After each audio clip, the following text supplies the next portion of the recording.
मुंबई भाडेकरू रहिवासी महासंघाच्या वतीनं आमच्या वनिता प्रभाकर कांबळे टागोरनगर विक्रोळी सहित संबंध मुंबई महानगरातील लोकांना ज्याप्रमाणे केंद्रातील माननीय नरेंद्र मोदी साहेबांनी सर्वांसाठी घरे 2022चं धोरण घोषित करून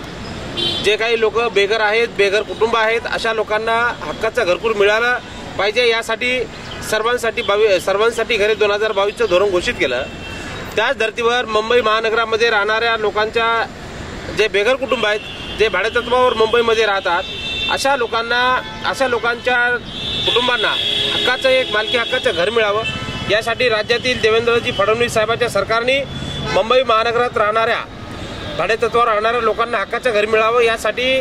होऊ घातलेल्या अधिवेशनात शासन निर्णय निर्गमित करावा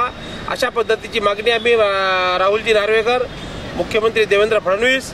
राज्यपाल महोदय या सर्व लोकांकडे केलेली असून प्रामुख्याने एकनाथ शिंदे जे महाराष्ट्राचे उपमुख्यमंत्री आहेत आणि गृहनिर्माण मंत्री सुद्धा आहेत त्यांना सुद्धा एक कॉपी दिलेली आहे। तर केंद्र सरकारने घोषित केलेल्या सर्वांसाठी घरे या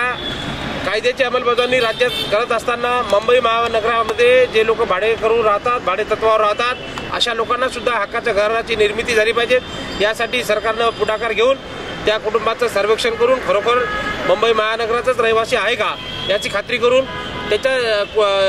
त्या प्रकल्पामध्ये त्यांना भरून हक्काचं घर देण्यात यावं अशी आमची एक रितसर धोरणात्मक मागणी आहे। केंद्रातील माननीय नरेंद्र मोदी साहेबांच्या सरकारने सर्वांसाठी घरे 2022चं धोरण घोषित केलं। त्याच धर्तीवर राज्यातील माननीय देवेंद्रजी फडणवीस साहेब यांच्या सरकारने मुंबई महानगरात भाडेतत्वावर राहणाऱ्या कुटुंबांना हक्काच्या घरासाठी शासन निर्णय निर्गमित करावा अशा मागणीचं निवेदन मुंबई भाडेकरू रहिवासी महासंघाच्या वतीनं आमच्या वनिता प्रभाकर कांबळे आणि सर्व मुंबईमध्ये भाडेकरू राहणाऱ्या लोकांनी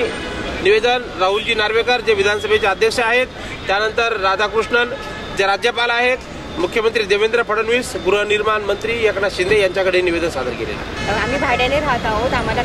स्वतःचं घर मिळावं ही आपल्या पाहिजे विनंती आहे।